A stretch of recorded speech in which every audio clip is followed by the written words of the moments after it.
हाँ जी, हुण असीं डिस्कस कर रहे हैं Raoult's law for the solution containing volatile solute, या फिर कह सकते हैं Raoult's law for the solution of two volatile components. मतलब दोनों सॉल्यूट ते सॉल्वेंट दोनों ही वोलेटाइल होण जिस केस 'ਚ। ਪਹਿਲਾਂ ਆਪਾਂ डिस्कस की कीता सी Raoult's law for the solution containing volatile की थां ते उत्थे नॉन वोलेटाइल सीगा। हुण असीं वोलेटाइल वास्ते डिस्कस कर रहे हैं। देखो जी, according to Raoult's law the partial vapor pressure of any volatile component of a solution is the product of vapor pressure of the pure component and the mole fraction of the component in the solution। देखो की गल कह रहा है, P हो गया partial vapour pressure. अगर असी सॉल्वेंट की गल करते हैं तो असी इत्थे A लगा देंगे, अगर सॉल्यूट है तो B लग जूगा। असी B लिए भी लिख दें P B is equal to P B not into X B. देखो जी, जोड़ा पी ए है ये की है सॉल्वेंट का प्रैशर, पर कदों सोल्यूशन दे विच, इस करके ये वर्ड पार्शियल यूज़ होया। जोड़ा पार्शियल वेपर प्रैशर है वो नॉट नहीं आता, और vapour pressure of the pure component है जोड़ा वो नॉट आता है। ये भी partial vapour pressure of solvent है, तो यह हैगा vapour pressure of the solvent but केड़ा प्योर वाला into mole fraction of solvent, and this is the partial vapour pressure of solute. This is equal to the product. Product किदा product है P B naught, that is the pure component का solute दा pure दा जिहड़ा pressure है वो into the mole fraction of the solute. ठीक है जी, ये कहता है रॉल्ट्स लॉ। हुण सानू वैसे भी पता ही है कि टोटल प्रैशर किवें असीं कैलकुलेट कर सकते हैं। Total pressure can be calculated,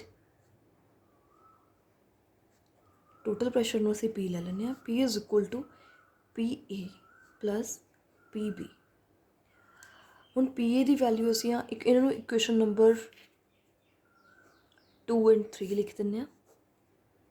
इन्हां नूं यूज़ करके असीं टोटल प्रैशर की वैल्यू कैलकुलेट कर सकते हैं। P is equal to P A की थां ते असीं पुट कर रहे हैं P A not X B plus P B not X B, and सानू पता है we know that sum of mole fractions is always equal to 1 कि X A plus X B कितना होंदा है 1।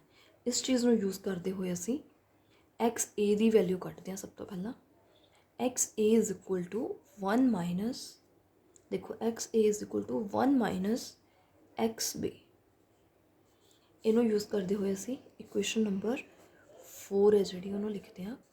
इक्वेशन नंबर 4 इंप्लाइज, हाँ जी, X B 1 minus sorry X A अपने को आ गई 1 माइनस एक्स बी, जिन्होंने असी पुट करके इक्वेशन नंबर 4 में लिख रहे हैं P is equal to P A not X B की जगह के उत्ते सॉरी इतने एक्स ए है, एक्स ए की जगह के उत्ते की आ गया जी 1 minus X B plus P B not X B. ठीक है जी, हम इन्हों से अगर कॉमन कर दिया एक्स बी ये कॉमन आ जाऊगा, खोल के लिख दें पहला P A not X B plus P B not X B. हूँ दो टर्म्स के विचों एक्स बी कॉमन आ जाओ, असीं किवें कॉमन करके लिख रहे हैं।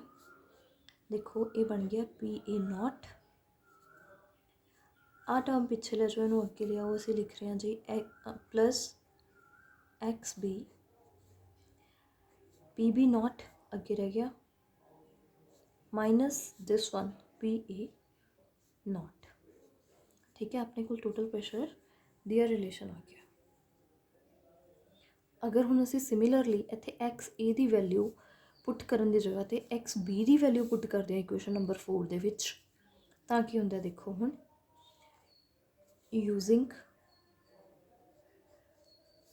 X b equal to 1 minus X A.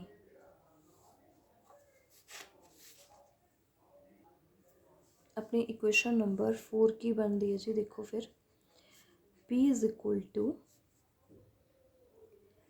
P A not X A minus P B naught 1 minus X A. ठीक है, देखो इनू खोल के लिख देने असी P A not X A minus P B naught minus minus हो गया जी अपने को plus P B not X A. हुण कॉमन आ रहा एक्स ए कितों कितों, फर्स्ट और थर्ड टर्म दे विचों ये आ गया पी